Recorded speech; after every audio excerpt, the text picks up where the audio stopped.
I am Mike Smith, and I am the owner of SeatSource on Two Plain Guys.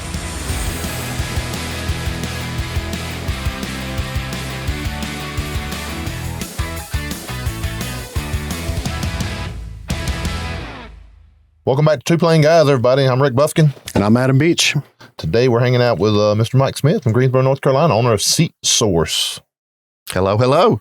Mike, good to have you, man. Great to be here. Yeah, Great to be here. Been a long time talking about this, haven't we? Yes. Yep. Yeah, a little bit. And here we are. Owner of SeatSource, specializing in aircraft seating. Yep. That is y'all's only line, pretty much, right? Yes. Yep. Yes. And I derived the name from what we really are in the industry. We're considered an outsourced vendor for MROs, OEMs, and we do seats. So SeatSource. Yeah. I didn't realize I was looking here. I didn't, even last night in the course of all of our conversations with during dinner, provides training on seat refurbishment techniques. Do you do a lot of that too? Or well, is that in-house? Yes. Oh, in-house. Yes, Okay. in-house for our own mentoring, our own mentoring for. So nobody techs. from other companies. I mean, No one's approached us yet. There you go. Anybody looking for training, come see Mike. That's right. So you got all levels of skill set in your shop, right? You could take somebody literally off the street, train them internally, how to become proficient on refurbishing seats. Yes. And then you can also certainly take people who have experience previous and then integrate them. Oh, into your absolutely. Yeah. And we need that actually. You need a mix. To the training point, locally in Greensboro, there's a Guilford Technical Center, a GTCC. They actually approached me about starting a program. I developed a equipment list for them and was developing a curriculum, and they lost the funding. So that little program kind of died. But I really was very interested in that because there is a definite need. This craft that we do, this trade. There's not a lot of schools out there that prepare people for it. Yeah. I mean, I familiar with the A&P program down there at GTCC, and yeah, you're right. There's nowhere that says, "Hey, we're going to teach you how to redo leather, redo foam, and fix seats." So, right. Definitely a niche for you. So it is, and hopefully that'll pick back up and pick up some steam for them. It would be nice, especially to be local. That would be very beneficial. But so right now it's the old school mentoring program. These younger folks come in, and I like to see where their interest really is. Like what's been curious to me recently, we've added a CNC material cutting, a Gerber cutter, what we call a Gerber cutter. Yeah. So you digitize patterns, you put it in the computer, it goes into the CutWorks software, you lay your materials out, and then the machine does all the cutting, and it does it very efficiently, very, very great. Some of these younger people, the 20-somethings especially, they gravitate to that instantly. Sure. Their eyes light up instead of looking at bench work and going, I need to clean these parts, or I need to, Because I guess back in the day, to cut a pattern, it was trace it out, it is scissors. It is. And our patterning process is still what I consider the old school way of patterning seats by using a material to where you lay on the seat, you develop all your patterns that way. Some of the more larger outfits out there, they've completely gone digital. They'll even use a Faro arm to scan the entire seat. Yeah. So it's all done digitally. Granted, they still have issues. It doesn't make for a perfect seat cover or foam. You still have to tweak things. It's just different. So that's interesting. So with this new technology and new products that are out, you've been doing seat upholstery, refurbishment, aircraft seats for decades, right? Like when did you first start? Well, last night he said he covered the Wright brothers seat. Yes. That's right. So all the way to the original. So you've been doing this for a while, right? So, but now you see this technology shift happening. Talk to us about how that, as far as efficiencies go and things like that, how has that changed your business with the new Gerber CNC machines, things like that? That cutter has definitely improved our cut times, and it helped with efficiencies of cutting. What we've also seen is a way to better attract and hold younger people. They want to embrace that technology. Interesting. Much more so than, say, learning what we consider an old craft of, the older way of doing it. Yes, we still have we have a specialized cork top table that we can stretch a leather hide out on. We can tack it out and manually mark and cut patterns. But we've really embraced that new platform. Has it like elevated the level of quality and maybe like the how much excess that you have for leather when you can map it all out and be more efficient that way? There's a slight increase there. The biggest is efficiency of time. That's the biggest jump I've seen. Now, it is still a manual process to inspect that hide.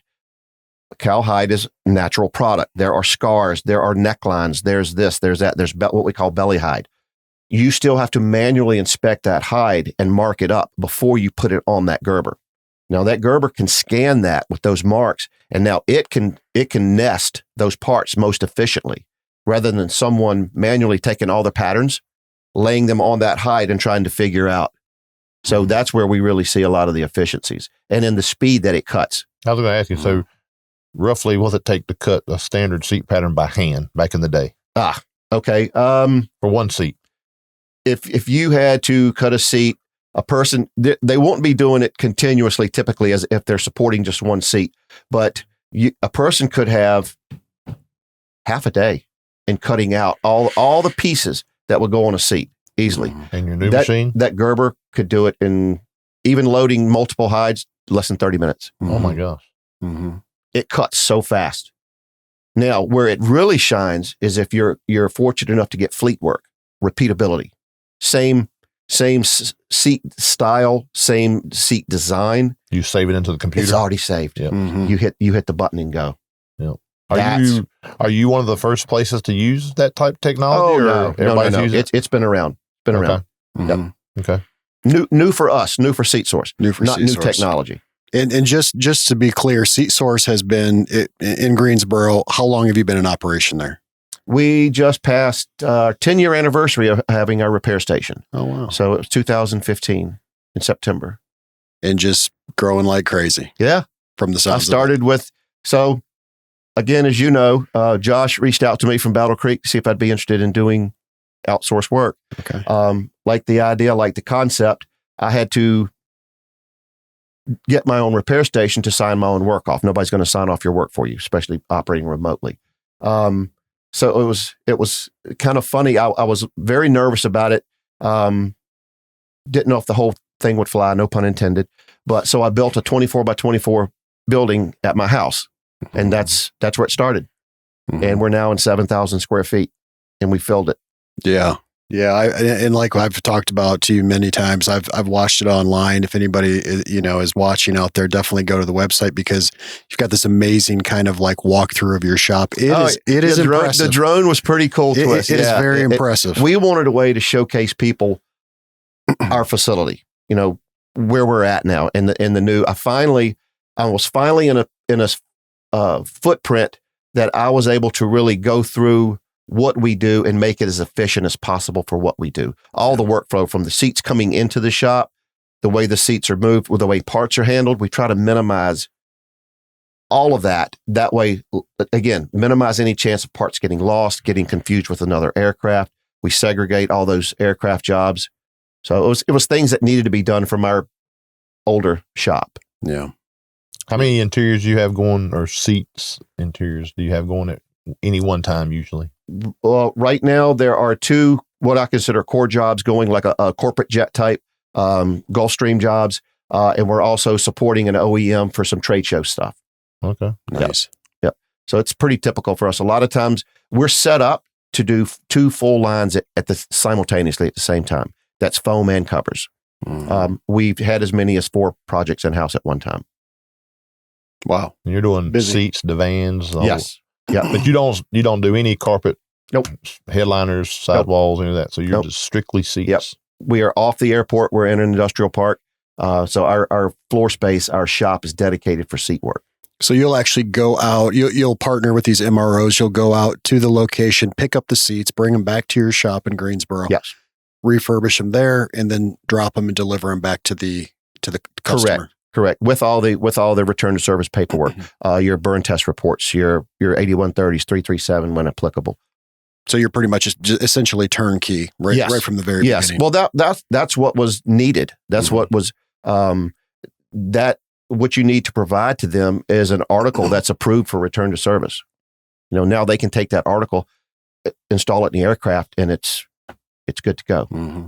And last night you were talking about not only business aircraft and King Airs and corporate jets, Gulfstreams, Falcons, things like that, but you're jumping into the big boy world, the 121 carriers, Airbus and stuff. 737s. These are actually still operated privately, but yes, bigger platforms for us, narrow body aircraft, 737, A320, 757. So you're talking about a lot more seats in that aircraft than your typical 13 seats in a van. Yeah. Correct. You'll have various rooms in that aircraft. Yeah. So they'll, a lot of them, there's a bedroom, ensuite bathroom, there's conference area, dining area, there's a staff seating. There's different, you could have anywhere from VIP, large, single, real bougie chairs down to economy triples in the back of the aircraft for staff. All in the same aircraft. You'd be in the bougie chair. You would definitely be in the bougie chair. I would love that. Yeah. Yeah. Wide body seat for me. And for a lot of them, like if there's sometimes in the middle of the aircraft, there'll be what we call business class doubles or pods that might be for part of the people traveling, but maybe not the main family or the main folks. And most of those, they want berthing capability. So those seats can fully berth so they can sleep. Sure. Married for 42 years. Yes, right. You got a family at home? Talk to us about your family. Crazy. Who do you got back home? Crazy. Where are they at? My wife is at home in Greensboro. She's a kindergarten teacher. Yep, Leslie. And I have a daughter, Lindsay, and our son, Jake. And Lindsay is married and has given us 2 granddaughters. Wow. Olivia and Aubrey. How old are they? 7 and 4. Wow. How's life as a grandfather? Love it. As a granddad? Love it. Yeah. Love it. One caveat. I wish they weren't so far away. Yeah. No, I get that too. But they're actually coming to visit us soon for their spring break. Yeah. Yeah. But none of them work with you, right? None of them work in the family business. No. Huh? And my wife absolutely refuses. She says, you are way too picky. Yeah. She's just like, mm-mm, yeah. mm-mm. Best if you go. She's not wired that way. Yeah, they're not wired that way. Yeah. That's me. They say I'm way too hard on stuff like that. But I'm laughing. That's how the industry, I mean, that's what being decades in this stuff teaches you. That's the line. I'm laughing because my wife's in aviation too. And we have worked at the same companies before. And she's like, I would never work for you. Exactly. Wow. Exactly. Yeah. She made that line clear a long time ago. She goes, Loves the outdoors. Yep. We know you're an avid hunter. Tell us a little bit about some stories there. You just came back from a pretty amazing hunting trip. Yeah. Tell me about that. Yeah. Got to go back to Africa for the second time, bow hunting. That's always a blast. It's such a different world over there, different cultures, different foods, everything about it, and the scale for me being from the East Coast, I akin it to sometimes even going out west on some of my bow hunts. The scope of the land, the vastness, it's incredible. I'm not used to it coming from the East Coast. You're hunting like in Michigan, we're hunting little woodlots and field edges and things like that. And out there, it can be, you could be on a concession that's 60 to 100,000 acres. Good gracious. Wow. Yeah. When you go out on those hunts, you stay out on the... They have a lodge. And so there's huts that you stay in. So you go back and forth? Yes. Yep. Whatever you're fortunate enough to get that day, the next evening, that's the protein. Yeah. For the lodge. Oh, so that's pretty interesting. And I've always thought about that. I've never gone on like an African hunt or a safari or anything like that. But there's different animals out there in the wild around you. I mean, is that ever a concern for you? Like, the danger level that it goes behind the bush with the big gun. Well, you're bow hunting here, you're right? Bow hunting, but by law, you can only hunt with a PH, professional hunter. That's the only way you can do it, guided. So and they have a rifle. Security there. Yeah, they have a rifle. Okay. So no, and you know what? Knock on wood. I've never no close encounters or big in a hairy situation like that where I really felt like. I just think of those videos that you see sometime online where these guys are bow hunting and then all of a sudden through the grass, this lion or something comes tearing out at them. Yeah, no. Thank goodness I've not had to deal with anything like that. Well, that's good. I'm glad you were safe. I kind of wish you had a story like that because, just because the day Mike almost got eaten. The day, yeah. I would be more concerned bow hunting out west where you didn't have that support and you somehow, unfortunately, got in between, especially a sow bear and her cubs. Sure. You're immediately in a danger zone. That's not good right now. Yep. And you need to think quick. Yeah. Just you only got to outrun the guy. That's it. Outrun your buddy. Kick him in the knee and go. Yep. So, says you love spending time at the beach with your wife. Yep. What beach? Grown to enjoy that a bit more. We've gotten to where now we're back in North Carolina. We really like exploring the North Carolina beaches. One beach that we still enjoy a lot is Sanibel Island down in Florida. Yep. Big beach. Not a lot of people, a lot of shells, a lot of shelling. The water's beautiful down there. We're actually going back later this summer back to Sanibel. Nice. But actually, when I get back from this trip, my wife and I are going to Oak Island for a long weekend. That's right. You were talking about that. Yeah. Have a little vacation. Check out schedule. the vibe down there a little bit. There's something about the ocean, man, that just kind of like, clears the soul, right? Relax. It's perfect. I have had so many different kinds of vacations. We love going different places. We live in the mountains. We like the mountains, but there's something about the ocean that, once you just kind of put your feet in the sand. You're fixing to head to the beach, right? Couple weeks, you're going down to. Yeah, we've got a family trip too. We're heading out to the Outer Banks. Yeah, First time ever to the North Carolina, coast for us. I'm excited about it. Yeah. And so, we've got a good family trip, bunch of friends coming, and it's going to be good. You said back in North Carolina. We were talking earlier before we started. Just you've been all over. You've lived all over the place, though, right? Yeah, been everywhere by the electric chair. Sure. Work took us different states, different places. Great experiences. I don't regret it. Yeah. I don't. I like being back in North Carolina. Well, when we first got to know each other, we met in early 2000s in Michigan. Yeah, in Michigan. And we lived out there, and that's how, Mike and I kind of started our relationship, and we just maintained being friends this whole time. Yeah. We went totally different directions. And here we are popping up and seeing each other. And usually it's like at a MBAA or something. Right. And right. You'll come up behind me and we'll have a hug. It'd be great. Of course. I didn't realize he worked at Stevens till last night. He worked for here. We talk about the loop all the time. Well, the loop. Yep. And we were just going through the hangar earlier today, just kind of reminiscing and talking and things. And you were bumping into people. Seeing old faces. And people that you knew and knew you. And we all look a little bit different now being 10, 15 years later. But, yeah. Exactly.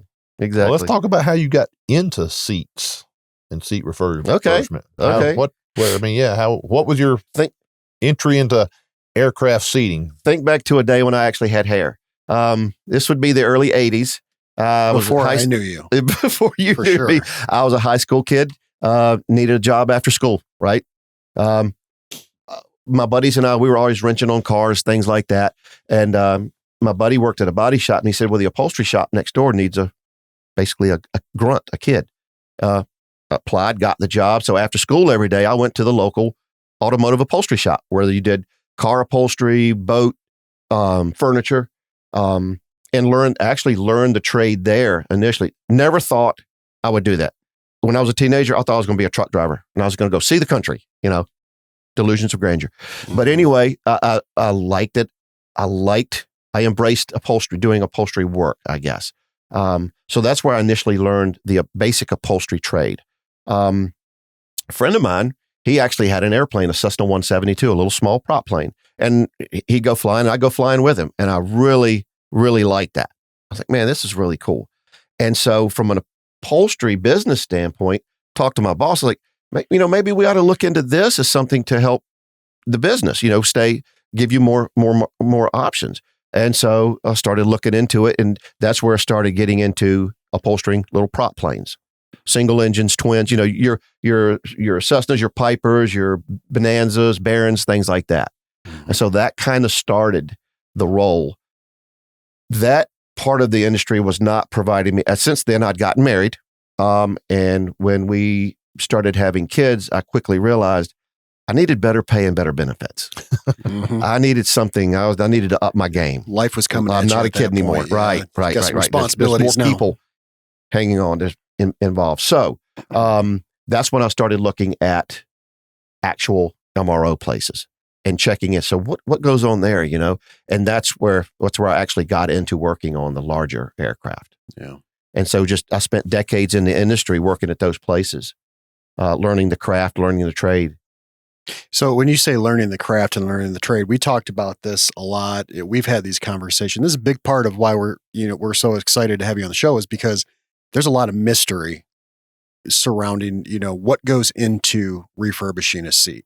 There's a lot of dollars associated with it, and people definitely get that. But why does it cost so much? Like, what would you say surprises people the most when you tell them this is what goes into redoing an aircraft seat? What do they not expect? I think a lot of the times they don't expect the certification and flam testing that we have to do, that behind the scenes stuff, to the point that when quoting work, a lot of times we'll leave it as a separate line item to show transparency. And again, these dollar amounts are large. I realize that, and we do appreciate that. Some of that money's pass-through money. It's not just us working on your seats. There's other companies working on your seats that you don't even know about. That's right. There's if any work goes out to other vendors, seat belts, plating, if recline cylinders need overhaul, again, that engineering package that has to support doing that work in accordance with your flammability requirements have to be met. Oil burner testing, vertical burns, things like that. These are all things these other companies are doing at the same time behind the scenes that we're actually doing your actual upholstering that's tangible that you can see. That costs money. It costs big money. Yep. So that certification portion that you say for transparency, you put as a separate line item, that could be $30,000 to $60,000 in certification. It can be less than that, but it absolutely can be that much on larger work scope projects. Yes. So, people would be surprised at how much money is consumed by fire during this testing. Sure. It takes a hide and a half per test. Right. So you've got extra material, you've got labor to build those up, you have to burn it, then the cost of just the certification itself. Yep. When you do that, and people see that, do you ever have people that just say, I don't need that? They try to. Yes. My response is if it's your aircraft, you in this world, you can do whatever you want. I won't be a resource for you. I'm Part 91. Okay.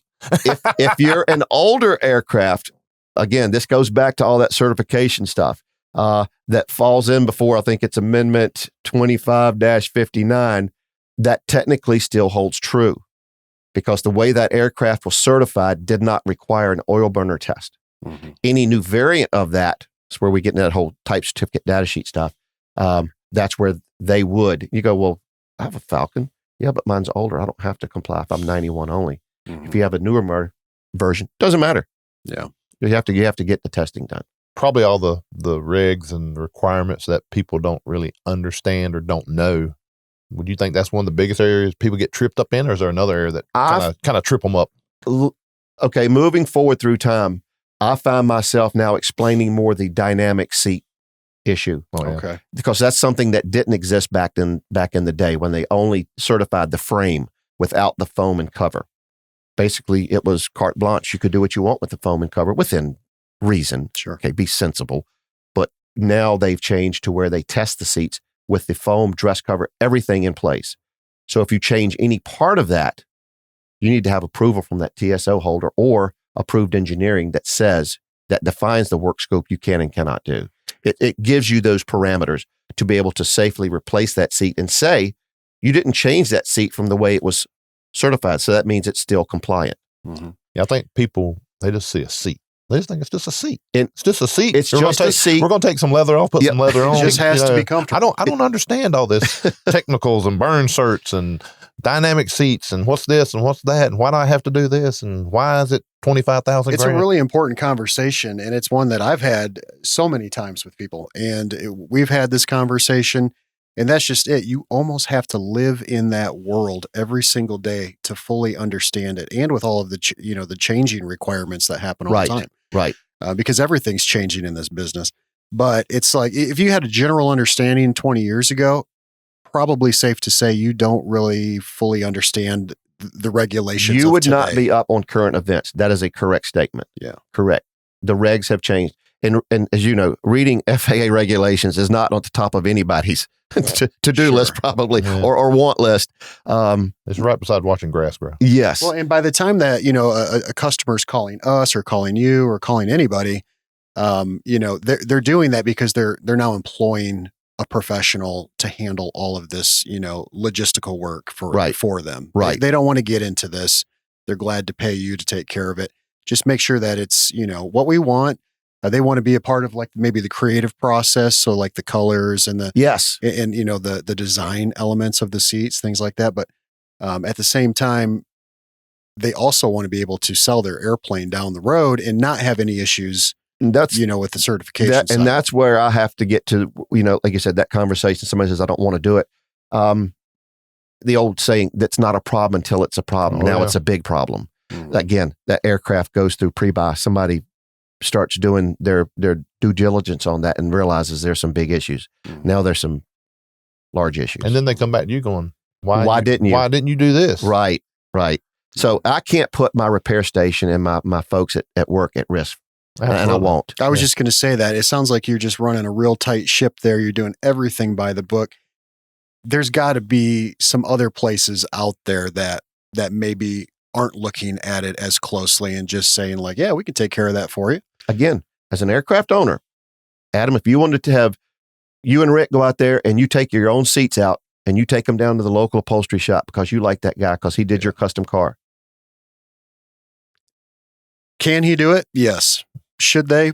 No. Probably not, right? I think I've had that happen twice. It will not be legal. I think I've had that happen twice in my career where I had a client come to me and they had just gone through a full interior on their airplane, a heavy jet, a big airplane. And to walk in it and to look at it, it looked beautiful. But he didn't have any paperwork for the seats. He took it to a local, maybe like an automotive shop or, something, somebody he knew. Did a great job on it. Maybe they redid a sports car for him. So he said, hey, can you do my airplane seats? Maybe they even took those seats out themselves and took them to the shop. And this guy was just, reupholstering a seat. But he was in a world of problems with that airplane and having some issues with trying to sell it and move the airplane later on in life. So, I think to be by the book, it may be a little more costly to do it that way, but in the long run, it's going to save you tons of money and tons of headache. Well, and everything's documented. There's no undocumented maintenance that goes on with this. Down to again, I see us now as completely separated from what is considered a mainstream upholstery shop that takes on. We don't do any cars. We don't do any furniture, anything like that. We are strictly aircraft. Down to the foams we use, fasteners, all of that stuff, the leathers, all that has to meet these FLAM requirements. So that's what really differs us from these other shops. Yeah.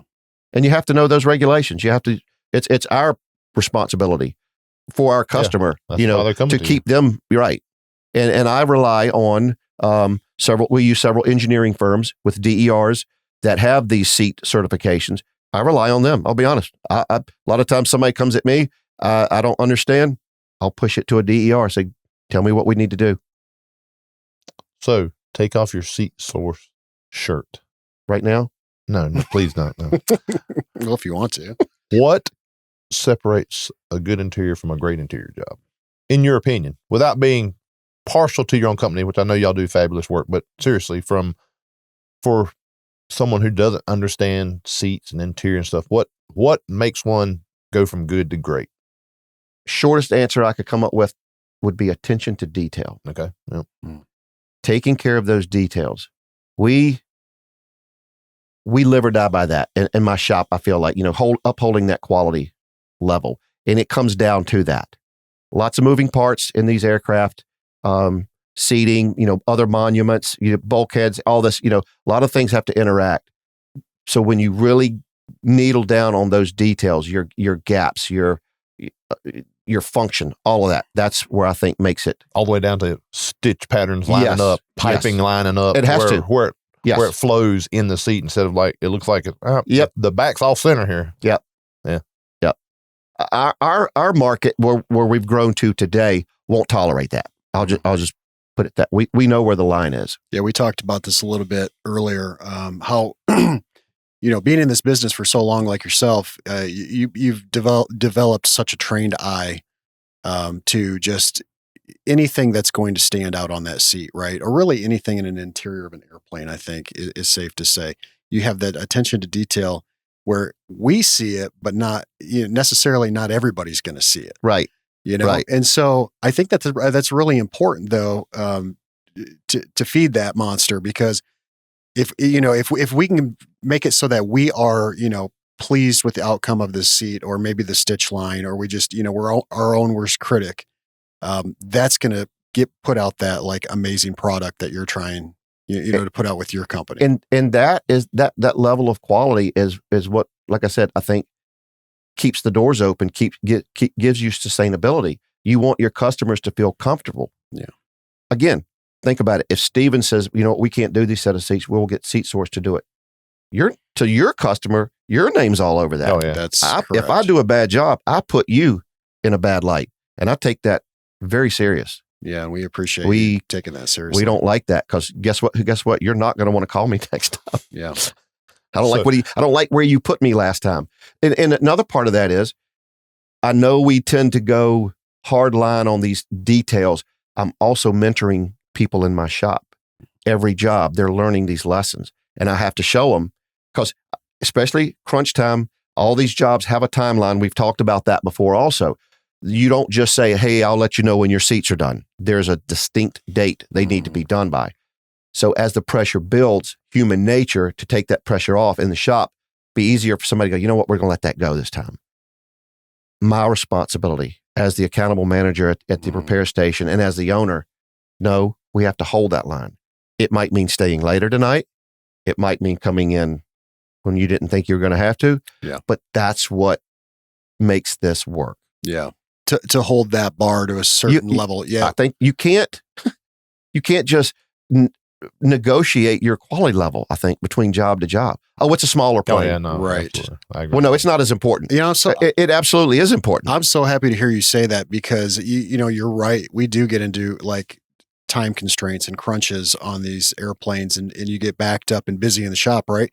But to say you're not going to sacrifice quality ever, it doesn't sound like that's even in your vocabulary. Like the words, that's good enough. Right. No, not trying not to go overboard and be ridiculous, right? With all of this stuff, you have to have some common sense about you. But we can't negotiate that quality line. Yeah. That's where I have to draw the line in the sand. We have to fix this now in the shop. I don't want it to go to my customers, and now they're my QA going, what about that? And why does that one look different than that? Mm-hmm. Shame on me. Mm-hmm. So if I went to your shop and asked your employees, what's Mike's favorite pet peeve on the seat, what are they going to tell me? Okay. Short answer, that attention to detail. It might be a misaligned seam.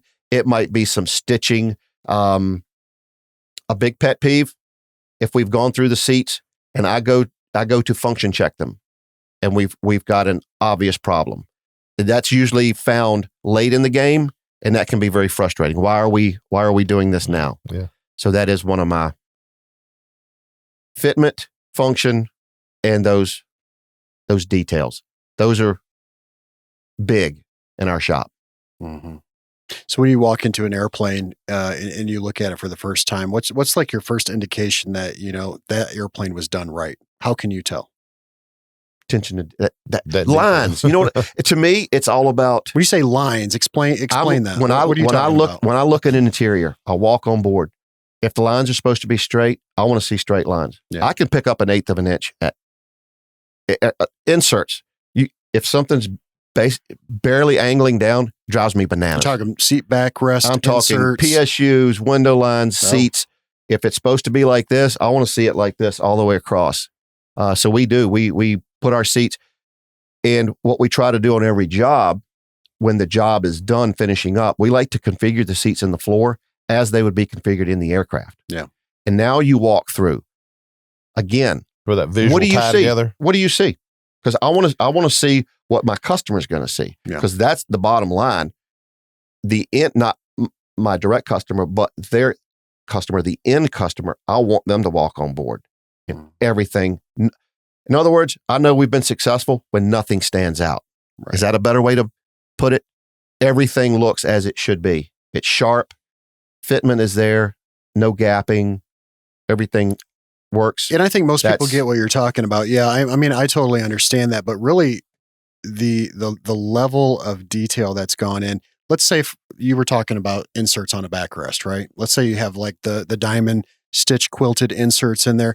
To get that, when it flows down the backrest and then rolls onto the bottom cushion of a seat, to get those stitchings so like half of that diamond is on the backrest and it gets picked up on that bottom. Yep. That's what you're talking about. Yes. That flow, everything looks good. You know, if you've got, French stitching going over the edge of the front of a armrest on a seat like this, that it ties in perfectly to the bottom of the seat. Where it ties into a shroud, things like that.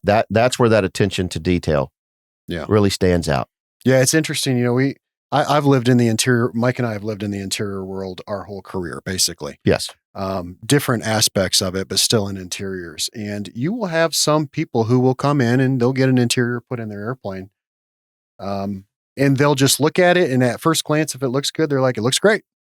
And then I've also had guys who, usually it's like the DOM calling me on the way home or after they get back from the shop. And he's like, the boss was on his hands and knees on the floor all the way home. He had a ruler out. He was checking the gap between the bottom of the seat base to the carpet.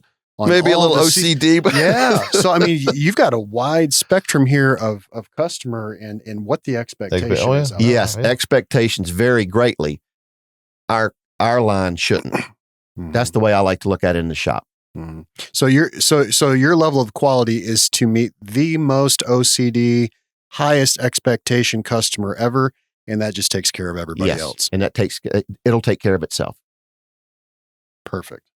What's the obviously with technology nowadays, you can about put any kind of a pattern you want on a seat. Yes. You know, what's the one that you're like, oh man, yeah, we'll do it, but we just did a project on a Gulfstream platform, and it was a CNC stitched insert design that was what I would call a free flow design. In other words, it wasn't diamonds, it wasn't straight lines. Oh, just like and they flow. Well, what we had to do, we had to match up where the back flowed into the bottom, and it was all going at an angle, so you had to nail it when the back is in full upright position. That's our, because the lines will change as you recline the back. So, but we look at full, TTL position. That was challenging, but it looked so cool when it was done. So we got a lot of reward from that. Yeah. And you're using CNC for stitching as well, right? You just said, okay. We vend that out. We don't have CNC stitching in house. We'll vend that out to a vendor. Yep.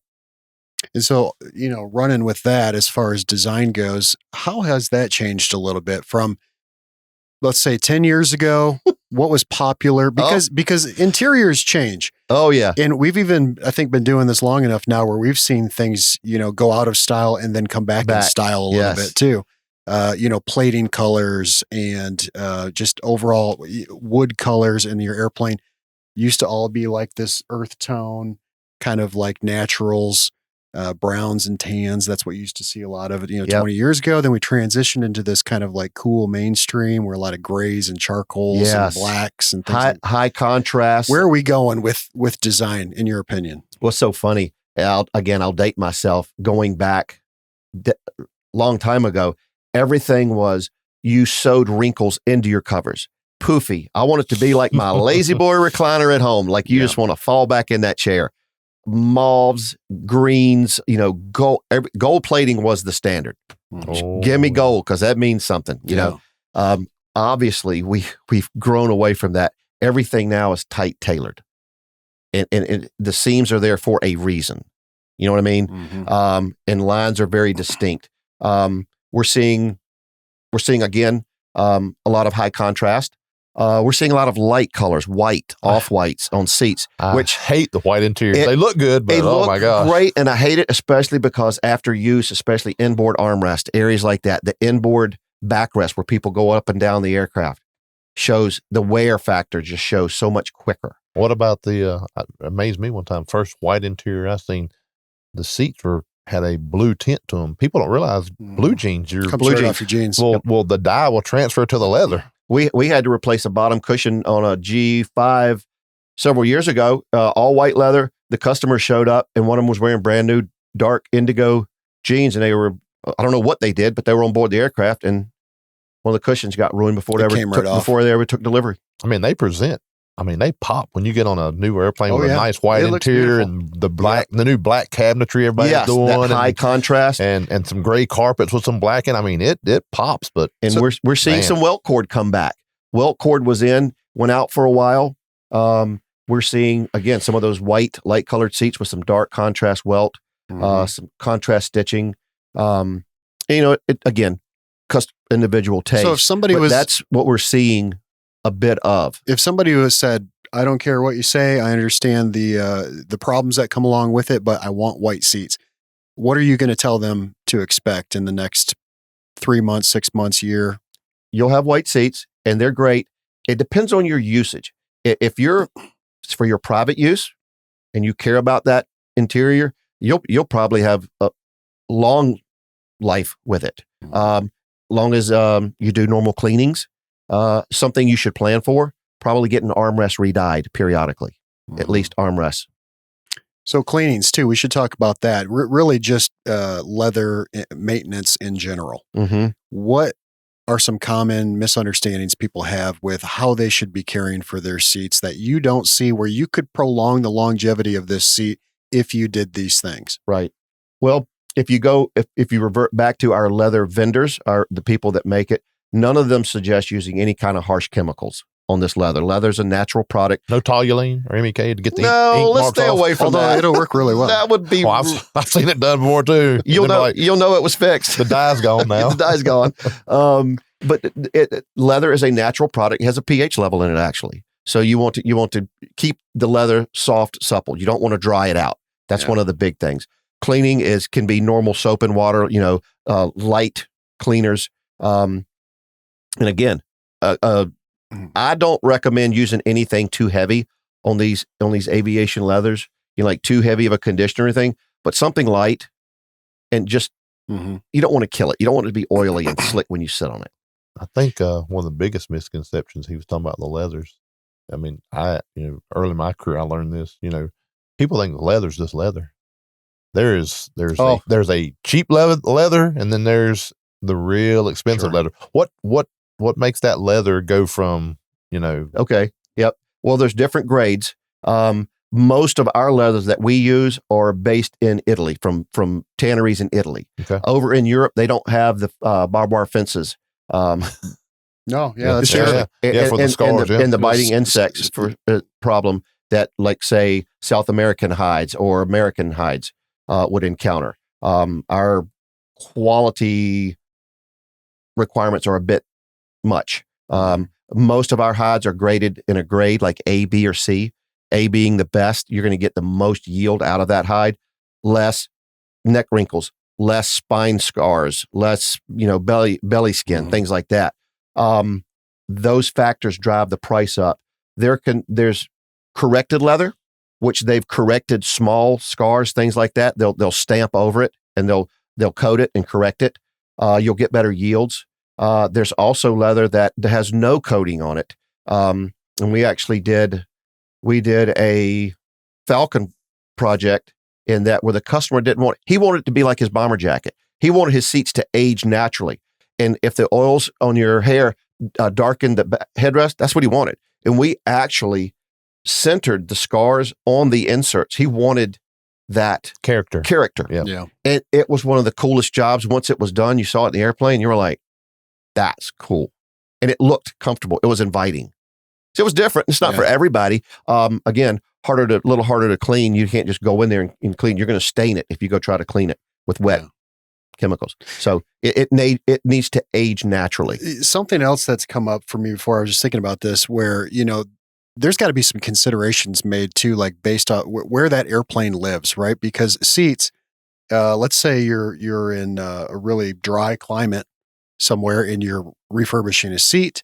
That seat may be nice and tight, no pull marks in it. And all of a sudden that customer flies down to South Florida and it lives sits its on the life ramp, there. and Tell me about what that seat's going to do if you don't. You have to understand how they're going to use the airplane. absolutely. Right? So Absolutely. tell me about what a seat could do if you go from Arizona to Fort Lauderdale. It's going to look droopy. It's going to stretch on you. It's going to bag out. You're going to not like it.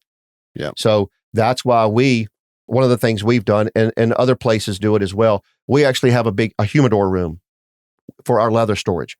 So we try to keep the relative humidity pumped up to keep that hide. I've seen that before. Putting it on the Gerber table, the Gerber has a vacuum. So we try to pre-tension that hide the best we can. You want to take the stretch out of it when you cut your patterns. Or you want to narrow your patterns up in specific areas to allow for that stretch. So when you sew the cover up, you're tensioning that leather. Our old way of doing it, we have a large cork top cutting table I mentioned earlier that will actually tack the hide out. So we tension it that way so that your patterns can stay more consistent. If a customer was, if a listener said, "Hey, that's exactly what's going on with my seats. They're baggy. They're about 10 years old. Is there anything I can do with this seat?" What would you suggest to them? I mean, what's the thought process, I guess, to determine when it's time to redo your seats? If your main problem, let's say your main problem was armrest, the first thing I would advocate is simply remove those armrests. See if you can stretch it down around the bottom where it glues around. Take some stretch out there. If it's on your covers, your bottom back covers, you're kind of in need of either taking those covers off, taking up on the seams, or new upholstery. But if you were to pull those armrests off and you were to re-stretch them, now you're starting to throw some of those lines off. You can start to move your lines. But it's keeping you from having to completely redo the seat. Spend a pile of money to completely redo a set of seats. Right? Yeah. That's I've gotten that question so many times over the course of my career. Is just what are my options? Yeah, with the seat. And that's one of those things that most people wouldn't even think about that goes into what we do. Yeah, trying to mitigate that very thing you just talked about. So, I get the one they ask, and they're like, "What is rejuvenated foam?"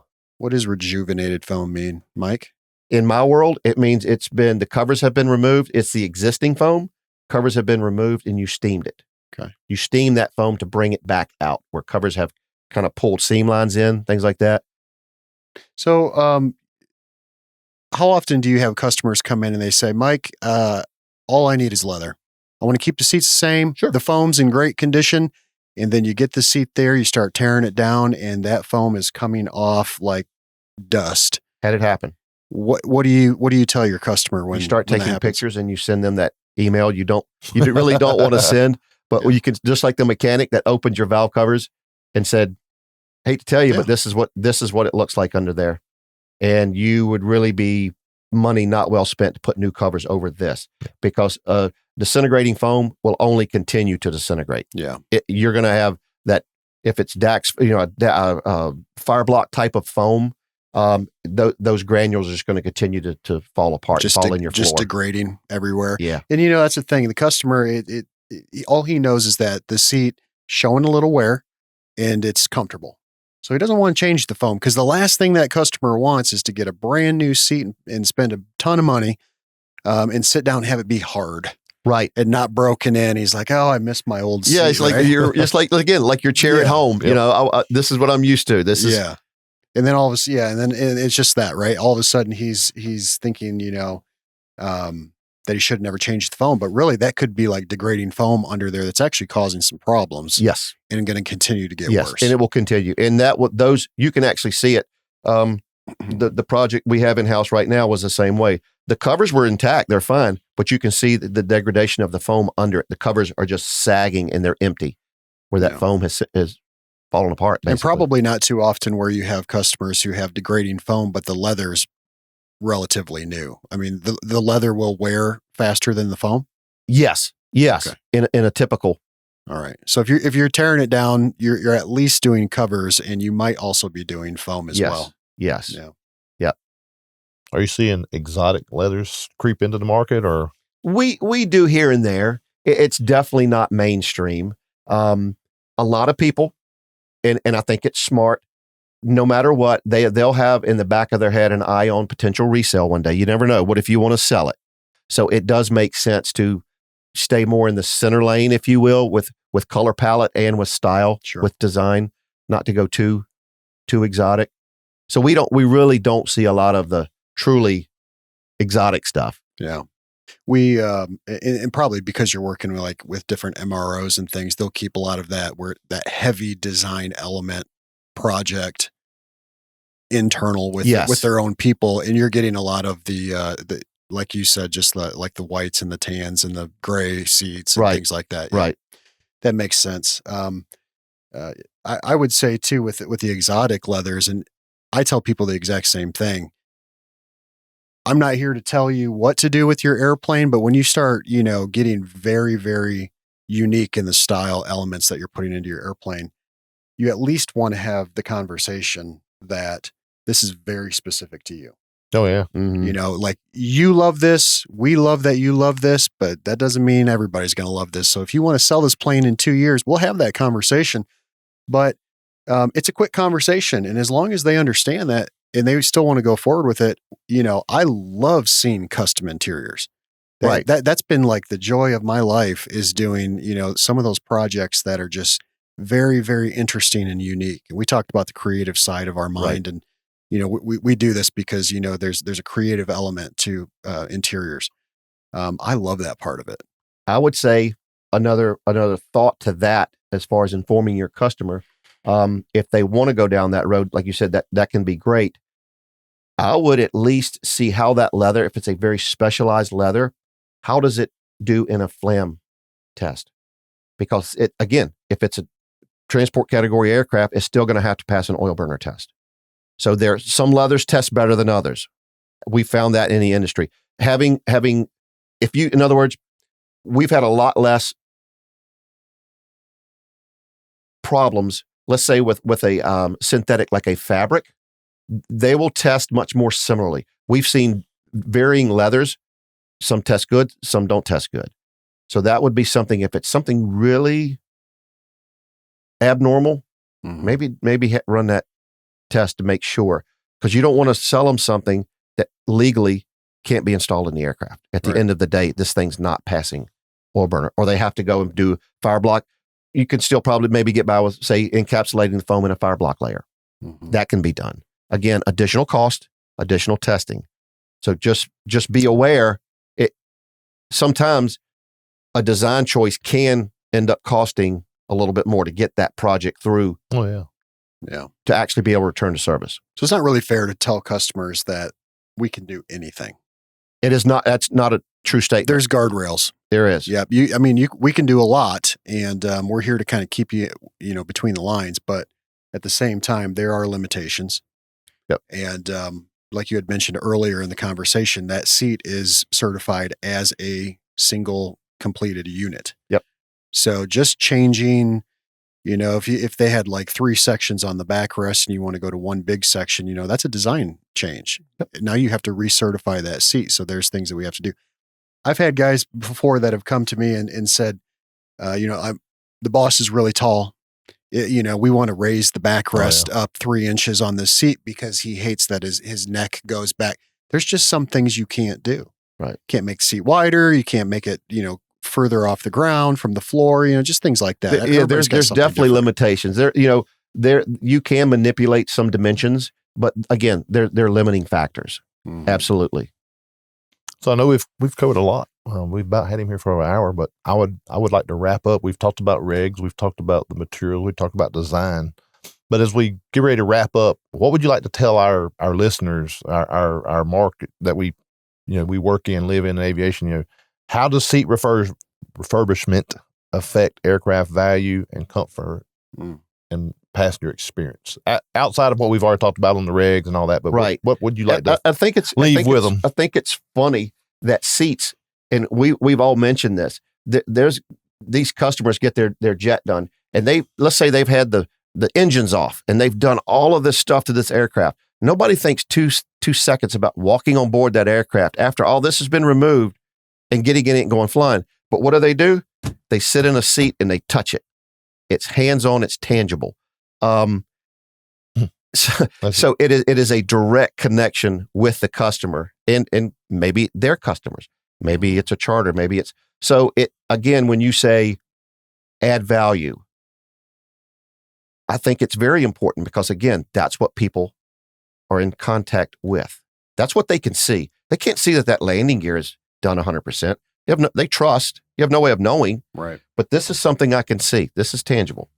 I was sitting there. I was actually going another way with it. It's almost like the seats and the vans, and they all get a bad rap because, people can say, I just spent $500,000 on avionics up front, and they see all the gee whiz buttons and the colors and all. But when you go, I just dropped $500,000 on an interior, like, well, it's just a seat. It's just a divan. See, I look at it completely different than that, man. Really? Yeah. Like to me, I would much rather put the money in I get that the airplane has to be safe and technologically, up to date and everything with avionics and stuff like that. But probably because we're cut from the same cloth, you can touch it. You can feel it. Oh, yeah. The boss is back. I'm not saying it's just a seat. I just say a lot of people understand where that money's going because they see what it does. Yeah, like Mike said, they really just sit in. They just say, I'll just sit in this thing. Well, there's a lot more that goes into it that you don't understand. Correct. That you'll never see sure. or fully appreciate what goes into. Yeah. And if you're on an 8-hour flight, I mean, you've got 8 hours of just looking around and touching and feeling and, laying on the couch and, what's that fabric, how does it feel against your skin? Again, back to that and the value, is that seat berthable? Is it comfortable when you berth it? Because again, if you're on these long leg flights, a lot of people use them as a flying hotel room. They're productive all day at their work. In the afternoon, instead of going home, they'll go get on their private jet.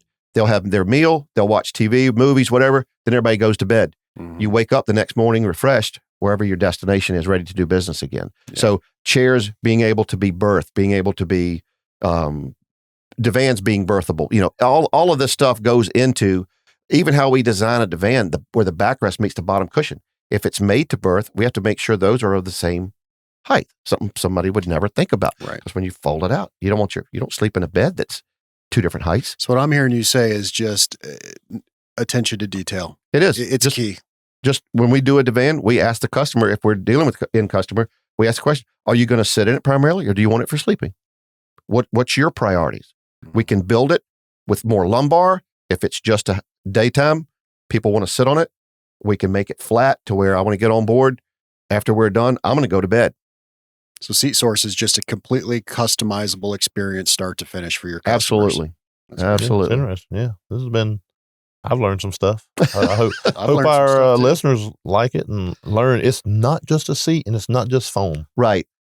It's not. There's a lot that goes into it. Yeah. It really is. Yeah. And actually these people, all the interior shops, yours, ours here at Stevens, all of them, those folks are actually true artists. And then they're actually...